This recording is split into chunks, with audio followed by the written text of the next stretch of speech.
तो the dusk, ये class 8 West Bengal board में आता है, रियल इंग्लिश डिजिटल पब्लिकेशन है। The dusk written by H H Munro. ये जो एच एच मुनरो हैं, इनको इंग्लिश लिटरेचर में हम लोग साकी के नाम से जानते हैं। ये उनका पेन नेम है। पेन नेम मतलब लिटरेचर लिखने के टाइम में एक अलग से नाम दे दिया जाता है। बहुत सारे हीरो हीरोइन हैं बॉलीवुड में जिनका असली में नाम कुछ और था और फिल्मों की दुनिया में उन लोगों ने अपना एक अलग नाम बना लिया। जैसे कुमार शानू है ना, कुमार शानू का original name not Kumar Sanu, वो कुछ और नाम है, लेकिन फिल्मों के लिए उनका नाम पड़ गया है कुमार शानू। ठीक, तो कुछ ऐसे ही बात है। एच एच मुनरो को भी साकी के नाम से पुकारते हैं। ये जो कहानी है द डस्क, ये किसके बारे में है और क्या इसका थीम है? डस्क कहानी में एक कैरेक्टर है मिस्टर गॉडसे। ये जो मिस्टर गॉड्सबाई हैं, गॉड्सबाई का जजमेंट बहुत ही गलत है। मतलब उनका एक हैबिट है कि वो लोगों को जज करते रहते हैं। जज करना मतलब जानते हो ना, किसी के बारे में अपना ओपिनियन बनाना, अपना विचार बनाना, मत बनाना। ये आदमी ऐसा है, आदित्य कुछ ठीक आदमी नहीं है, ओम प्रकाश ठीक ठाक आदमी है, और राजू जो है बहुत बढ़िया है, और रमेश जो है वो बहुत ही खराब है, फालतू आदमी है। ये जो सोच है, विचार है, ये मेरा मत है, मेरा विचार है। तो ऐसा ओपिनियन बनाने वाले इंसान थे कौन? मिस्टर गॉड्सबाई।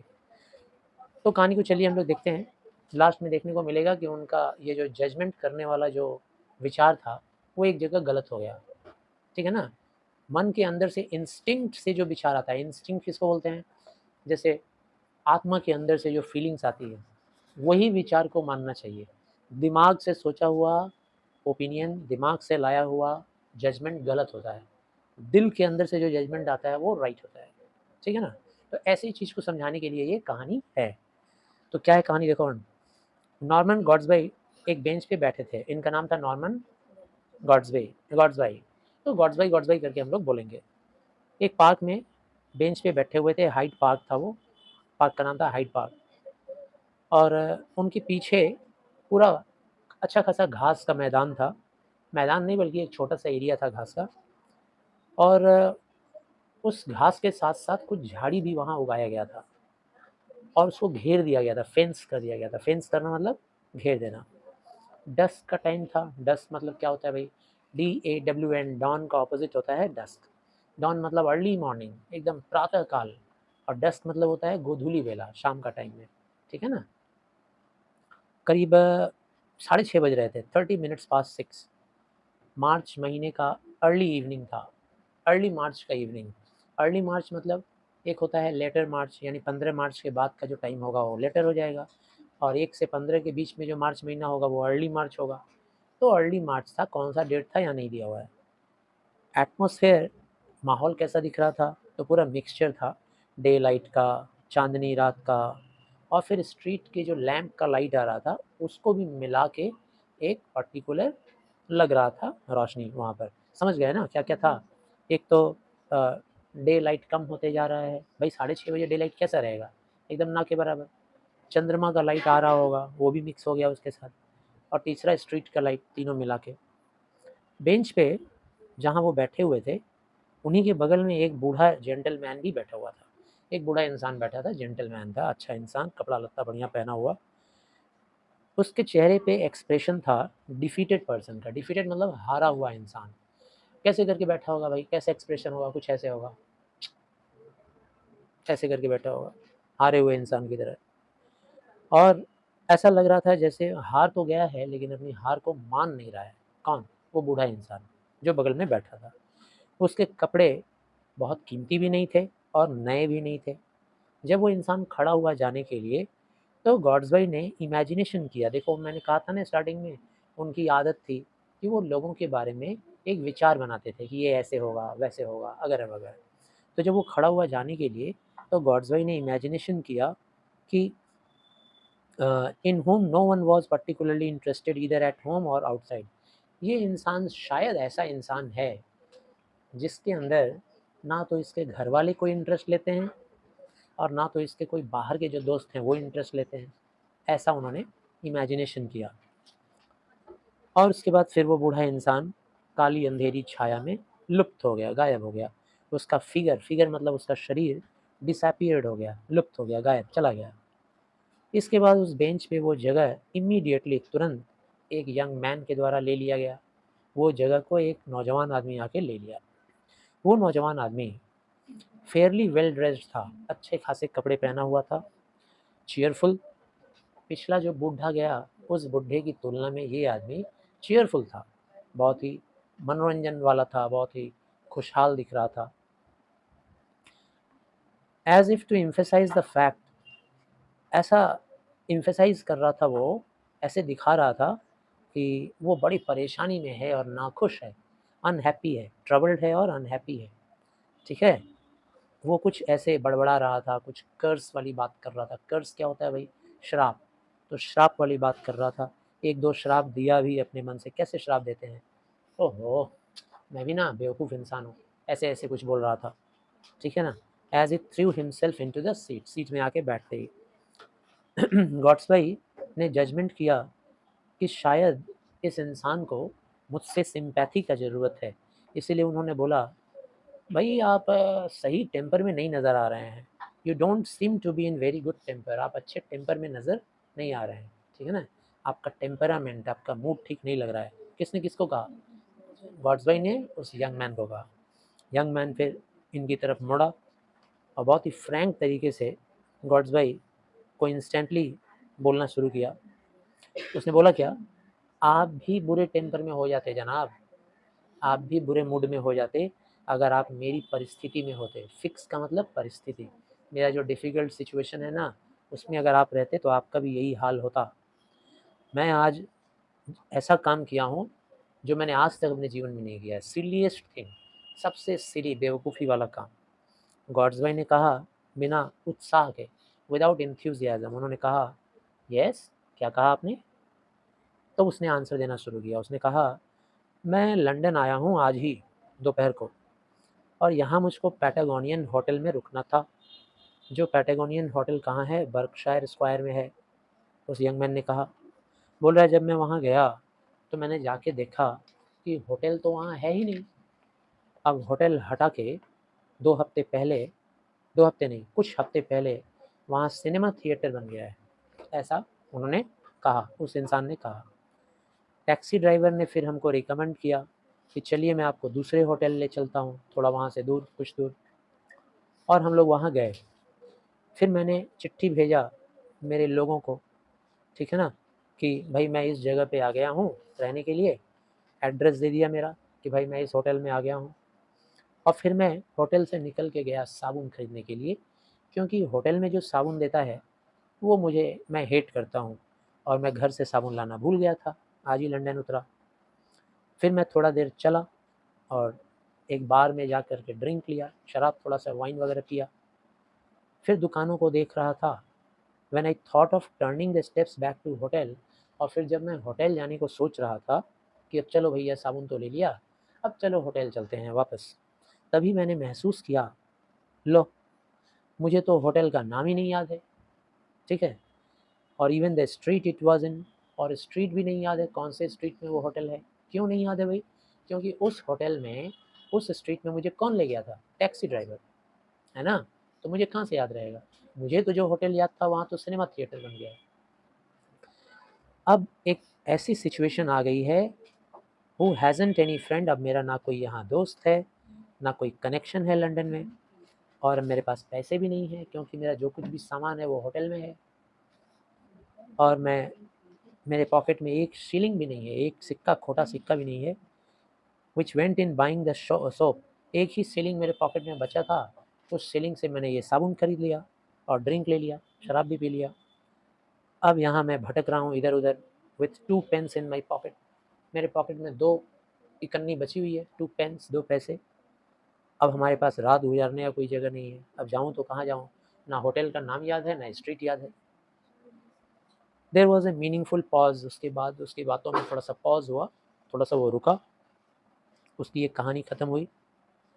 फिर यंग मैन ने कहा, मैं सपोज़ करता हूँ कि आप भी क्या सोच रहे होंगे। आप सोच रहे होंगे an impossible cock and bull story. आप सोच रहे होंगे कि मैं बनावटी कहानी सुना रहा हूँ ना आपको, आप ऐसा सोच रहे होंगे। उस यंग मैन ने कहा, गॉड्स भाई तुरंत उसकी बातों पे यकीन कर लिए। उन्होंने कहा, ना ना ना ना, ऐसा नहीं सोच सकता हूँ, नॉट एट ऑल इम्पॉसिबल, ऐसा थोड़ी ना है कि आपकी ये कहानी इम्पॉसिबल है, पॉसिबल ही है। मुझे याद है एक बार ऐसा ही सेम चीज़ मेरे साथ भी हो गया था एक फॉरेन सिटी में। मैं भी ऐसे ही फॉरेन गया था। उस दिन क्या हुआ था ना, हम लोग 2 आदमी थे, गॉड्स भाई बता रहे हैं। लकीली हम लोगों को अपने होटल का नाम याद था। हम लोग को याद था कि वो होटल किसी कैनल, एक सॉर्ट ऑफ कैनल था। कैनल मतलब एक वो नाला, एक नाले के बगल में वो होटल था। फिर हम लोग वो नाला पकड़ के ढूँढते-ढूँढते हम लोग होटल के पास पहुँच गए। ये बात सुन कर के वो यंग मैन थोड़ा खुश हुआ कि चलो कोई तो मिला जो मेरी जैसी स्थिति में था कभी ना कभी, तो ये मेरी परिस्थिति समझेगा और मेरी मदद करेगा। इन अ फॉरेन सिटी, फिर यंग मैन ने बोला, एक फॉरेन सिटी में I would not mind so much, he said, one could go to one's consul and get the required help. अच्छा नहीं नहीं सॉरी, ये उन्होंने कहा, गॉड्स भाई ने कहा। उन्होंने कहा कि एक फॉरेन सिटी में एक आदमी को घबराना नहीं चाहिए। आई would not mind so much, मैं ज़्यादा माइंड नहीं करता। कौन? गॉड्स भाई ने कहा कि मैं ज़्यादा चिंतित नहीं होता हूँ फ़ॉरेन में जा कर के। क्यों? क्योंकि अगर कभी ऐसा सिचुएशन आ जाए तो आदमी को कॉन्सूल में जाना चाहिए। कॉन्सूल क्या होता है? अब जैसे कि तुम अगर इंग्लैंड जाओगे घूमने के लिए लंदन में, तो लंदन में इंडियन कॉन्सुलेट ऑफिस होगा। कॉन्सुलेट ऑफिस में एम्बेसी होता है, मतलब वहाँ इंडिया के लोग होंगे, इंडिया का पैसा भी होगा, वो लोग तुमको हर तरह का मदद कर सकते हैं। तो गॉड्स भाई ने कहा कि आदमी को कॉन्सूल में जाना चाहिए और वहाँ जाके मदद ले लेना चाहिए। Here in one's own land one is far from helpless if one gets into fix like this. Gortsby ने बताया है कि आज का हालत तो ये है कि आदमी अगर अपने देश में अगर ऐसी स्थिति में फंस जाए तो कोई मदद करने वाला नहीं मिलेगा। चिंता तो तब होगी जब आप अपने देश में होंगे, लेकिन अगर आप बाहर के देश में हैं तो कोई टेंशन नहीं है, वहाँ आपको कॉन्सुलेट ऑफिस में मदद मिल जाएगा। Unless I can find some decent chap to swallow my story and lend me some money, I seem likely to spend the night on the bank of the Thames. I am glad, however, that you don't think the story totally improbable. अच्छा, अ, एक गलती हो गई है। गलती ये हुई है कि ये बात बार-बार कन्फ्यूज़न में आ रहा था क्योंकि यहाँ लिखा हुआ नहीं है कहीं पे। हाँ, अभी ये लास्ट लाइन पढ़ के पता चल रहा है कि ये बात उस यंग मैन ने कहा था, ठीक है ना? कि आदमी को घबराना नहीं चाहिए और कॉन्सूल में मदद मिल जाएगा उसको। Unless I can find some decent chap, जब तक कोई सभ्य लड़का नहीं मिल जाएगा, चैप मतलब होता है लड़का, जब तक कोई सभ्य चैप ना मिल जाए मेरी कहानी सुनने के लिए और मेरी कहानी सुन के विश्वास करके वो मुझे कुछ पैसे अगर दे दे, तो शायद मैं कॉन्सूल ऑफिस चला जाऊँगा और जा कर के मदद माँग लूँगा। लेकिन अभी फ़िलहाल तो हमको कोई मदद नज़र नहीं आ रहा है। लगता है मुझे आज थेम्स नदी के किनारे ही रात गुज़ारनी पड़ेगी। और चलो एक चीज़ से तो अच्छा लग रहा है कि आपको मेरी कहानी बेकार की नहीं लगी, आपको मेरा कहानी गलत नहीं लगा, ऐसा उसने कहा। इसके बाद ही through a great deal of warmth into the last remark. ये जो लास्ट रिमार्क उसने बोला, आखिरी वाला बात, बहुत कुछ बोला था। उसने बोला था कि फॉरेन सिटी में आदमी को घबराना नहीं चाहिए, कॉन्सुल ऑफिस में चला जाना चाहिए, वहाँ हर तरह का मदद मिल जाएगा। कोई मुझे शायद डिसेंट आदमी मिल जाए तो मुझे कुछ पैसे दे दे। तो इशारा उससे किसकी तरफ था? मिस्टर गॉड्स भाई की तरफ, कि आप कुछ पैसे वैसे दे दीजिए भाई, थोड़ा मदद हो जाएगा मेरा। तो बहुत प्यार डाला आखिरी बात में।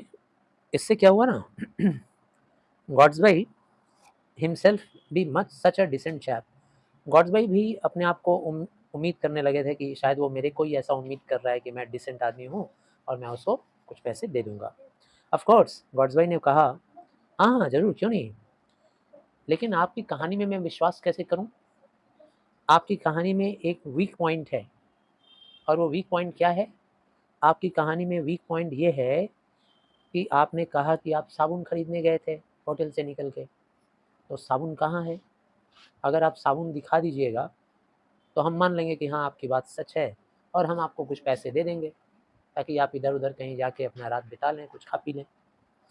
यंग मैन जो अभी बैठा था अभी फट से खड़ा हो गया, ऐसे ऐसे कर रहा है, ठीक है ना, बार बार कोट के अंदर हाथ डाल रहा है, इधर पॉकेट में इधर पॉकेट में, कहाँ गया, दिख नहीं रहा, ठीक है ना, लगा ढूंढने। ऐसा दिखा रहा था कि सचमुच में मैं साबुन छूट गया, कहीं गिर गया। बोल रहा है, अरे लग रहा है मैंने कहीं खो दिया, गुस्से में लगा बोलने, ओफ आज क्या हो रहा है मेरे साथ, लग रहा है मैं साबुन भी कहीं खो दिया। टू लूज अ होटल, गॉड्सबाई ने बोला, होटल भी खो दिया, साबुन भी खो दिया। बड़े लापरवाह आदमी हो भाई आप, ठीक है ना। Did not wait to hear, वो आदमी फिर वहाँ खड़ा नहीं रहा। अब वो समझ गया था कि ये आदमी मेरा चोरी पकड़ लिया है। एक्चुअली में वो आदमी फ्रॉड था, स्कैम मैन था, स्कैम करने वाला, ऐसे झूठ बोल बोल के पैसा ऐंठने वाला कि हम क्या करें, मेरा होटल खो गया है, अब मेरा होटल में सब सामान पड़ा है, हम क्या करें, कोई मदद कर दे। अब जब साबुन वाला बात बोला था कहानी में, तो गॉड्स भाई ने पूछा साबुन किधर है, तो अब ये लगा ढूंढने, जा साबुन तो मैं कहीं इधर उधर गिरा दिया, साबुन तो खरीदा नहीं था, झूठ बोल रहा था। भागा वहाँ से, तुरंत भागा। जैसे ही भागा, हिज हेड हेल्ड हाई, सिर को अपना ऊंचे रखा हुआ था, दिखा रहा था कि हम चोर नहीं हैं, और आजू बाजू में छूते हुए अपना पॉकेट वॉकेट भागा। और उसका जो गुस्सा दिखा रहा था, वो गुस्सा करने का उसका बहुत ही वेल प्रैक्टिस किया हुआ था, बहुत अच्छा प्रैक्टिस किया हुआ था गुस्सा दिखाने का, एक्टिंग करने का। ऐसे ऐसे करने लगा, यार साबुन भी खो दिया, उफ क्या प्रॉब्लम है बताओ, कितना भुलक्कड़ हूँ मैं, ऐसे बोल बोल के वहाँ से भागा। गॉड्स भाई सोचने लगे, कितना दुख का बात है। The bit about going out two by one's own soap was the ones convincing part. सोचने लगे, देखो साबुन खरीदने गया था, और वही साबुन इसके दुख का कारण बन गया। उसी साबुन की वजह से ये अपना होटल भी खो दिया, उसी साबुन की वजह से ये थेम्स नदी के किनारे आके बैठा हुआ है भिखारी बन के, और अब वो साबुन ही नहीं मिल रहा है इसको। गॉडफ्राई को दुख हो रहा था उसके ऊपर, ठीक है ना, उसी कहानी में विश्वास कर लिए थे। लेकिन वो तो समझ गया था कि गॉड्सबाई हमको पकड़ लिया, वो अपने आप को चोर समझ के भाग ही गया वहाँ से। खैर, if he had the brilliant forethought, mister Godsby सोचने लगे कि अगर समझदार रहा होता, अगर ये चोर रहा होता मान लो, तो ये ज़रूर एक तो साबुन खरीद लिया होता हमको फंसाने के लिए। अगर ये साबुन खो दिया होता मान लो पहले, और इसको जानकारी होती कि मैंने साबुन खो दिया है, कहानी में साबुन खरीदा है बोला है, और साबुन खो दिया है, तो हमारा विश्वास जीतने के लिए ज़रूर एक साबुन खरीद लेता, है ना। हाँ हाँ, ज़रूर एक साबुन खरीद लेता दोबारा, 2 पैसे अभी इसके पास थे भी। He would have been a genius in his practical particular profession. तो फिर ये ठगने में माहिर इंसान होता, तब ये पक्का ठग सकता था। लेकिन ये सही आदमी है। यही सब सोच रहे थे गॉड्स भाई, खड़े हुए जाने के लिए पार्क से। हाइड पार्क में बैठे थे ना, अब वो भी खड़े हुए जाने के लिए। जैसे वो खड़े हुए, तैसे ही उनको सरप्राइज़ आया और चिंता भी आया। ग्राउंड में झुक के देखे अपने बगल में, तो वहाँ एक छोटा सा पैकेट गिरा हुआ था, ठीक है। अब जो पैकेट गिरा हुआ था, उनको याद आया, अरे ये तो लग रहा है साबुन है, वही साबुन जो वो यंग मैन ढूंढ रहा था। It had obviously fallen out, लग रहा है उस आदमी के ओवरकोट से गिर गया होगा, जब वो बैठने गया होगा ना, तो साबुन गिर गया होगा उसके पॉकेट से। दूसरे मोमेंट में गॉड्सबाई ने क्या किया, साबुन को उठाया, और उठा करके उस आदमी को ढूंढते ढूंढते चले गए रास्ते में कि देखें शायद कहीं मिल जाएगा। और ढूंढते ढूंढते देखे कहीं दिखाई नहीं दे रहा था, तभी अचानक वो आदमी दिखाई दिया, खड़ा था वहाँ on border of the road, evidently trying to decide which way to go. समझ नहीं पा रहा था कि कहाँ जाएं। एक्चुअली में अब गॉड्सबाई तो फंसे नहीं उसके जाल में, तो अब वो ढूंढ रहा था कोई और मिले, किसी और को फंसाएं फिर, है ना, कोई और मिले। तभी गॉड्सबाई ने उसको बुलाया, हे जेंटलमैन प्लीज़ वेट। और वो आदमी पीछे मुड़ा। इस बार जब पीछे मुड़ा तो वो डर गया था, चैलेंज के साथ देख रहा था मिस्टर गॉड्सबाई को। उसको लग रहा था कि ज़रूर ये बुढ़ा आ रहा है और अब हमसे कुछ पूछताछ करेगा, ठीक है ना। तभी important witness to the truth, Godsby ने जाके बोला कि देखो भाई, तुमने जो कहानी सुनाई थी, उस कहानी में तुमने कहा था ना साबुन तुमने खरीदा है, तुम्हारा साबुन कुर्सी के नीचे गिरा हुआ था, ये लो।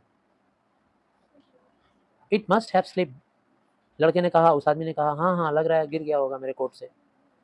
तो मिस्टर गॉड्सबाई ने कहा कि हाँ, जब आप चले गए तो मैं इधर उधर देखा तो कुर्सी के नीचे गिरा हुआ था, और मैं इसको लेके आ रहा हूँ आपको देने के लिए।